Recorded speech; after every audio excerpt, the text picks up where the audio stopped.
The Current, a program that x-rays happenings from politics to the business world, transportation, military, paramilitary, and relevant sectors that impact greatly on the Nigerian people. It is very unfortunate that in the 21st century, we'll still be purchasing votes. The bottom line, the cost of production, the cost of everything, the cost of living, all of them goes up because nothing else was done to compensate for the increase in this sector. The Current showing on ITV every Wednesdays by 1 p.m. For participation and partnership, call.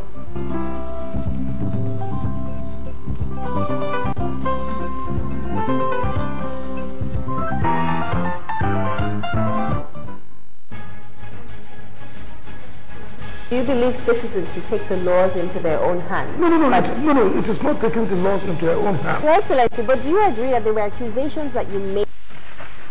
This is ITV, certainly the best.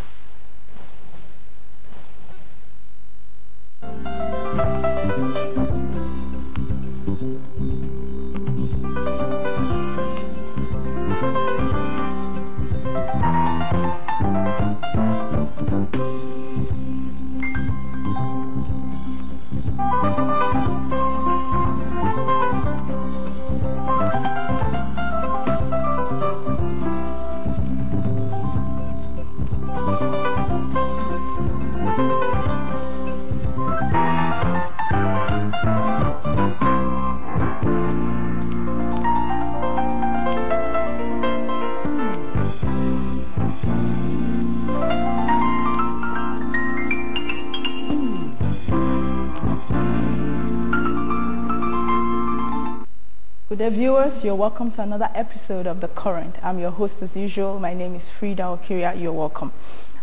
Today's program promises to be very, very beautiful because we have the Accountant General of the Federation telling us about the state of the economy, especially what they met in the last 2 years and where we are as a country as per now. I'm sure we know that recession has been biting hard into the country. The cost of goods has gone up. Inflation is high. There's a double digits, the highest in the last 25 years, according to analysts. So it's been a lot of challenge, the cost of goods going up, people committing murder and all that.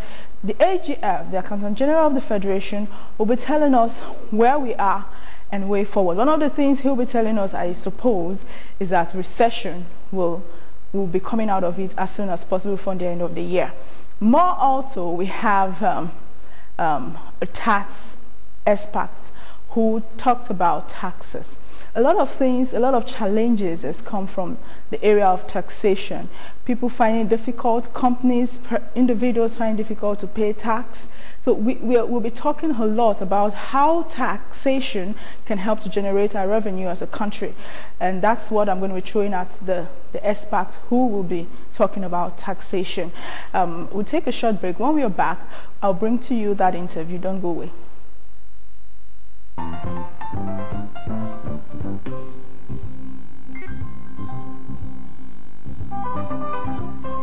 Yes, you're just joining us. This is The Current, when we're discussing about taxation and its relevance to Nigerians. With me to discuss this is tax consultant as well as stakeholder in the taxation industry, Mr. Andy Ajime Yobe. You're welcome to speak. People are faced with this challenge and when questioning the government and asking why should I pay tax as a Nigerian. Could you throw some light into the relevance of paying tax?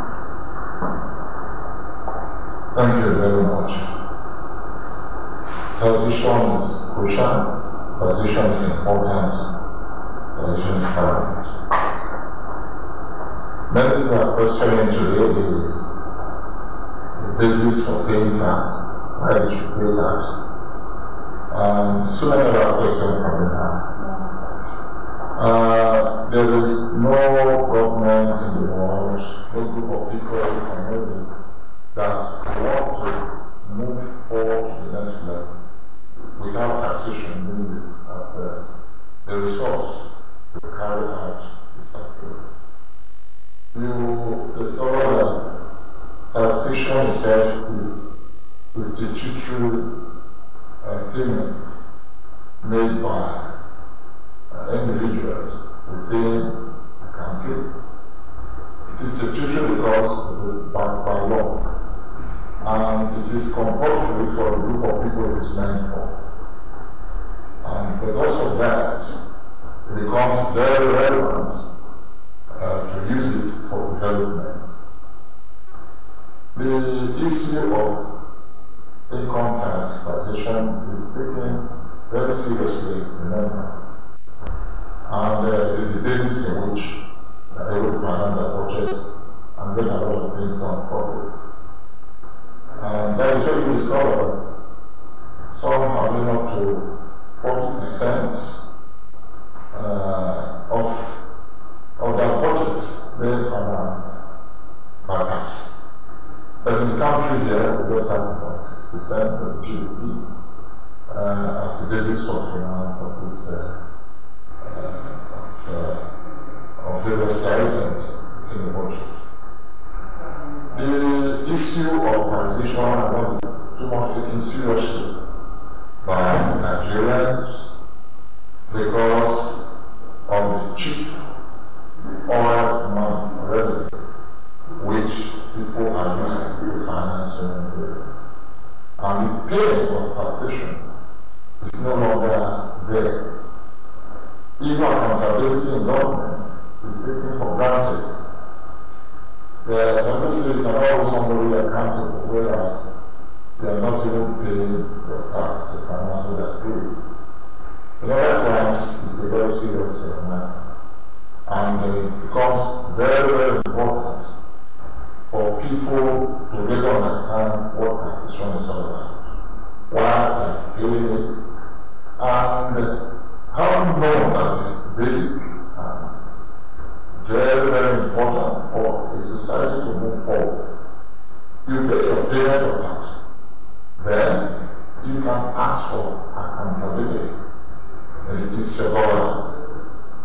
But because accountability cannot be asked, because people cannot pay tax or even the correct tax. It's not too long ago we read in the papers we stated that only very few people are paying up to 20 million. That's why we have so many billionaires, where we have so many flying private jets and all that. So we need to go back to business. We need to have taxation as a basis for funding our projects. We need to educate our people concerning taxation, that it is the basis for provision in many years. And when the payment has been made, it is also very important for us to hold those utilizing the funds accountable.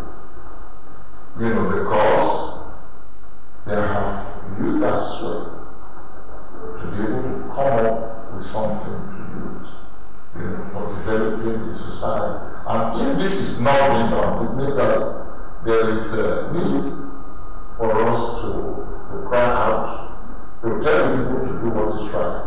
So we need to be very interested in taxation. We need people to be able to see that as very crucial, you know, at any moment, at any point in time. How do you think the government can ensure voluntary payment of tax? What should they do differently to make people pay tax voluntarily? Thank you very much for that question. Voluntary payment of tax.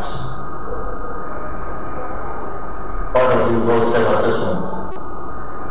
It is what I can call as the best practice.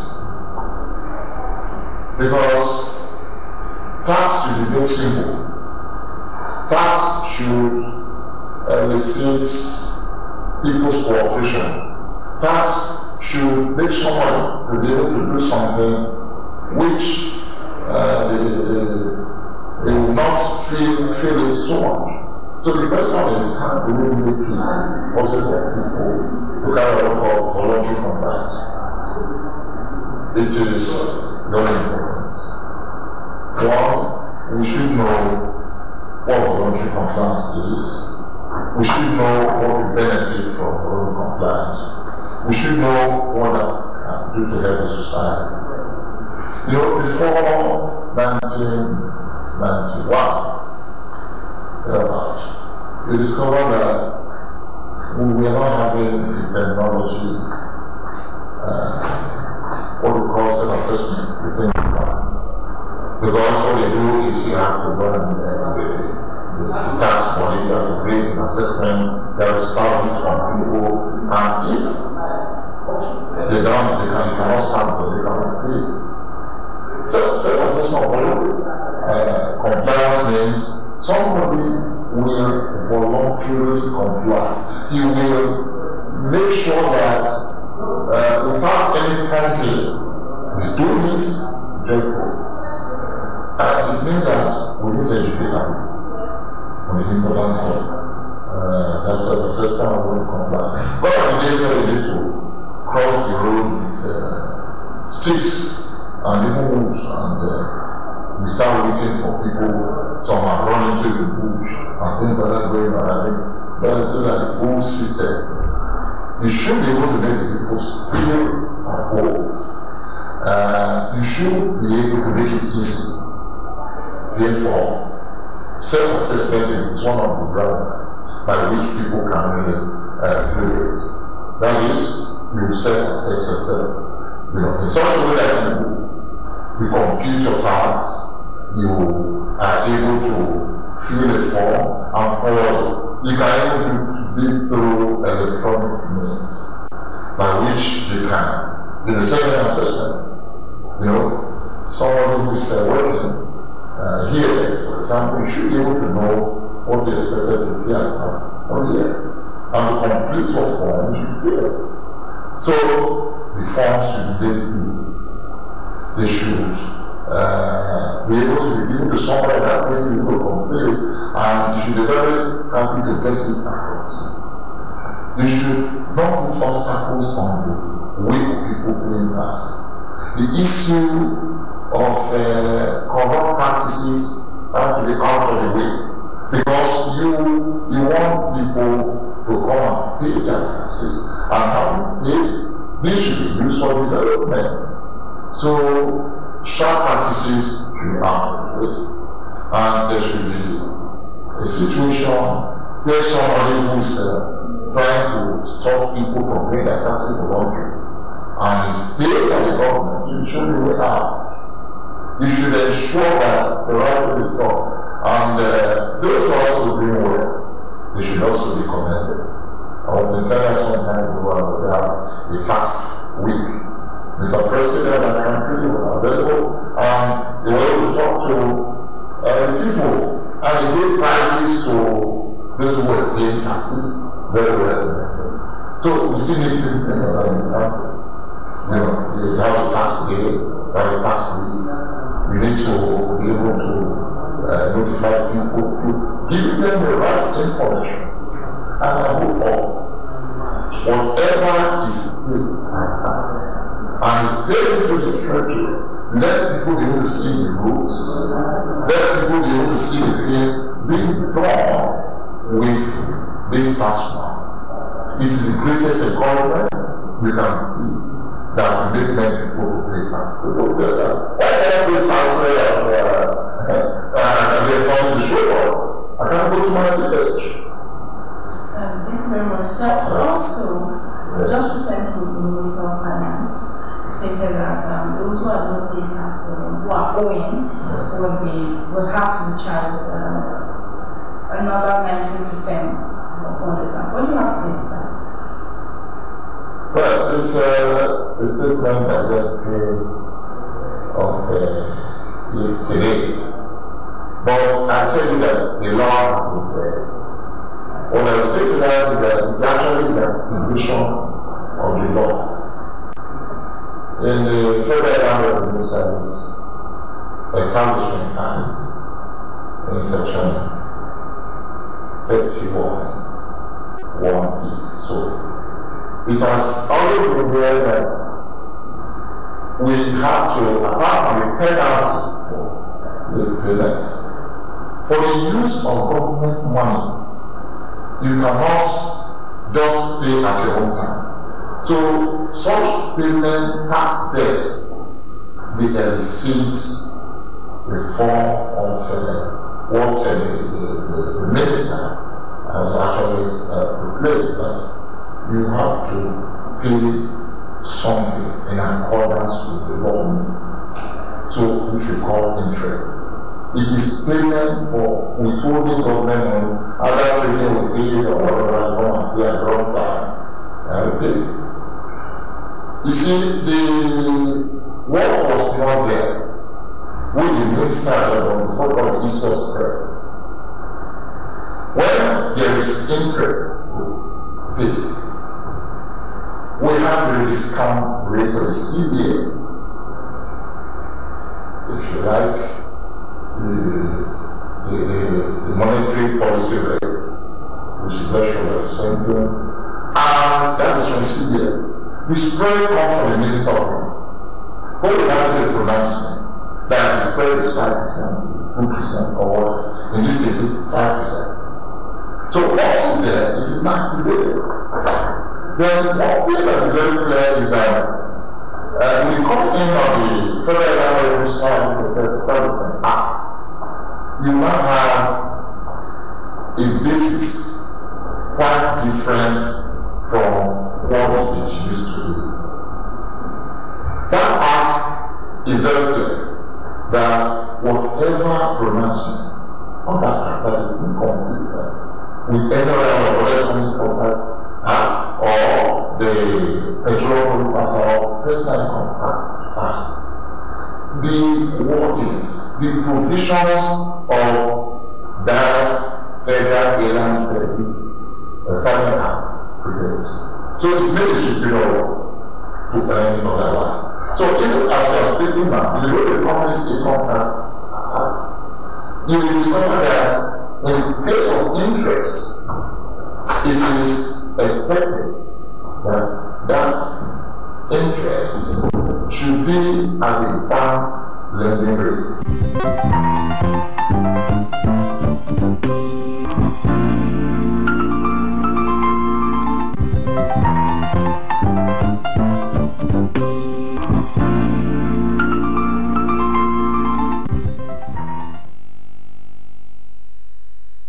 Andy Ego talking about taxation.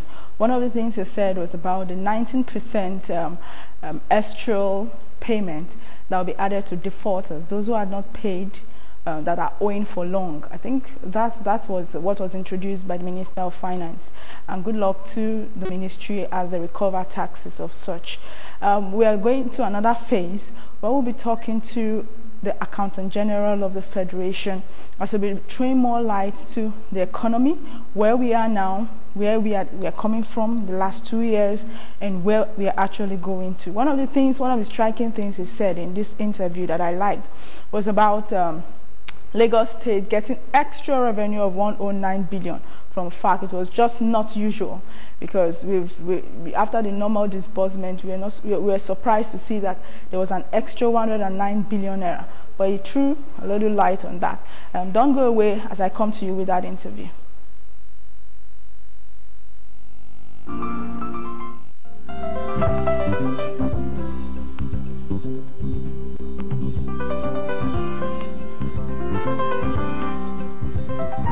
We took over an empty treasury, virtually an empty treasury.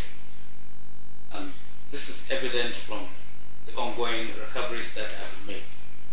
It happened before we came into office.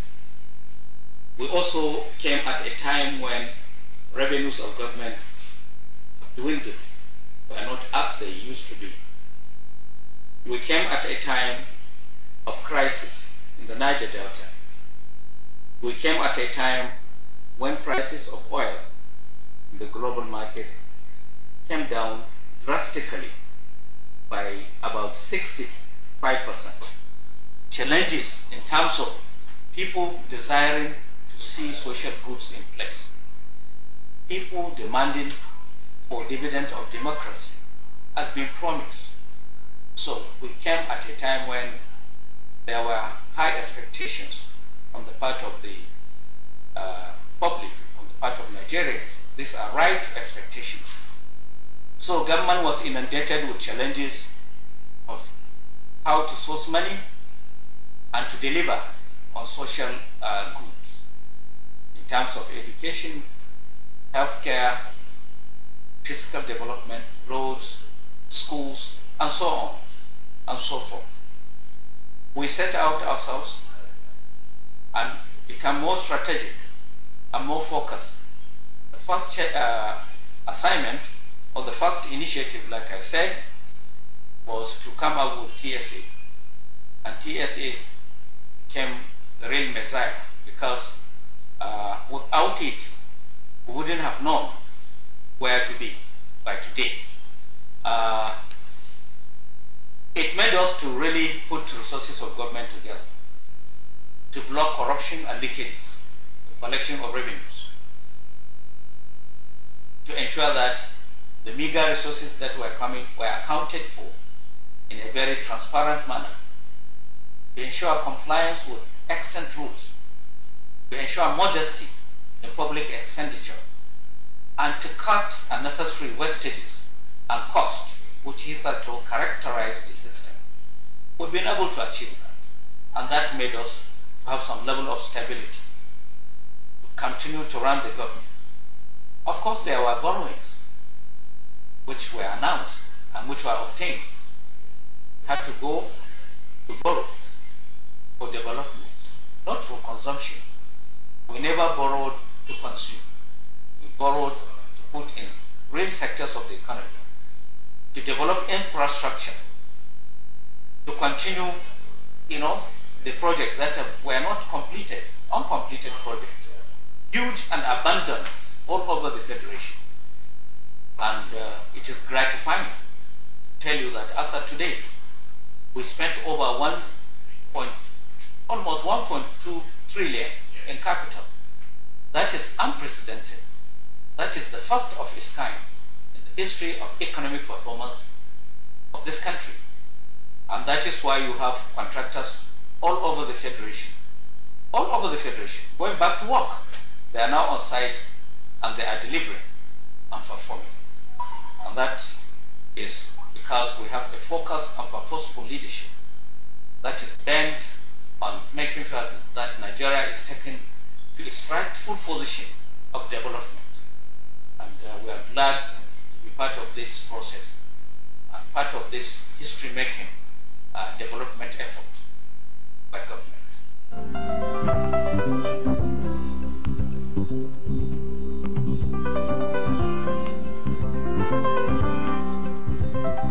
The combination of all our factors, is really what the measures that government took to take the country out of recession. First, I told you the wonderful performance we've achieved on the aspect of TSA.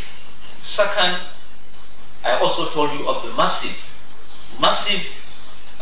inflow of funds into the economy. Physical measures that are taken by government to drastically reduce cost without necessarily inflicting any harsh, hardship on the part of Nigerians. And fourthly, there is the monetary aspect of the managing the economy. CBN is doing wonderfully well. You can see how they've been able to manage the effects. And all this put together is making inflation to come down. The agri sector is doing wonderfully, excellently well. More than one ever expected. There is food, yes, the cost of food has gone up, but there is stability now. And you have rightly said the rate of inflation is dropping. It will continue to drop. And combination of all this give the good signal, the good news that we are getting out of recession. And I'm confident that it may even be sooner than predicted by the CBN government for us to get out of recession. We are on the way, and all these partners we have, the global partners, the global financial institutions, the IMF, the World Bank, and other, rating organizations have observed the performance of Nigerian economy carefully. They have interest, so they observe us more than we even look at ourselves. And the news that is coming out, the new narrative, is giving a good signal that yes, Nigerian economy is bouncing back, is coming back to life, is coming back out of recession, and the future is very bright, and it's going to be bright and brighter.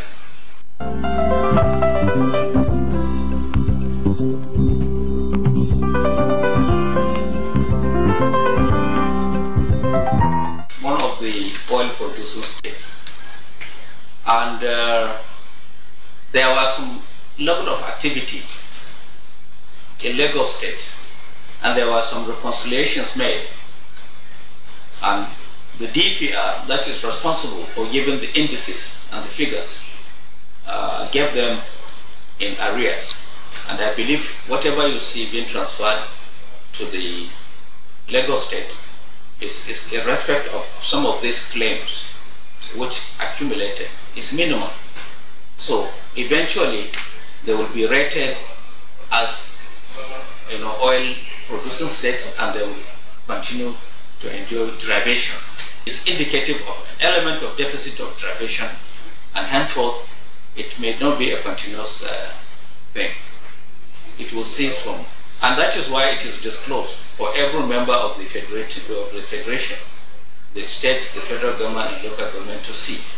It is never hidden anywhere. It is shown openly, and I believe that is what is reflected there.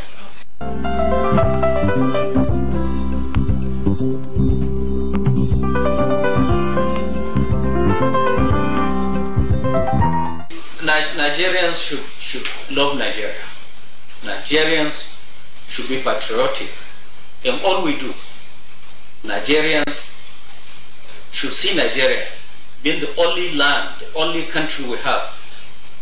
We don't have any other country except but Nigeria.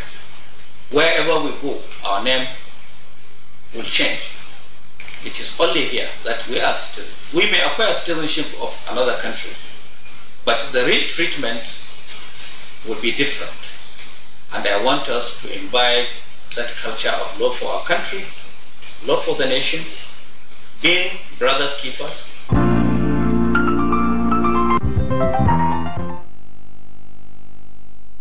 Just joining us, this is The Current, and that was the Accountant General of the Federation giving us hope and sending us a Happy Democracy Day celebration, which held on Monday. And I'm Frida Okiria. We are out of time. I'll come your way, same time, same station next week. Till I see you again, bye for now.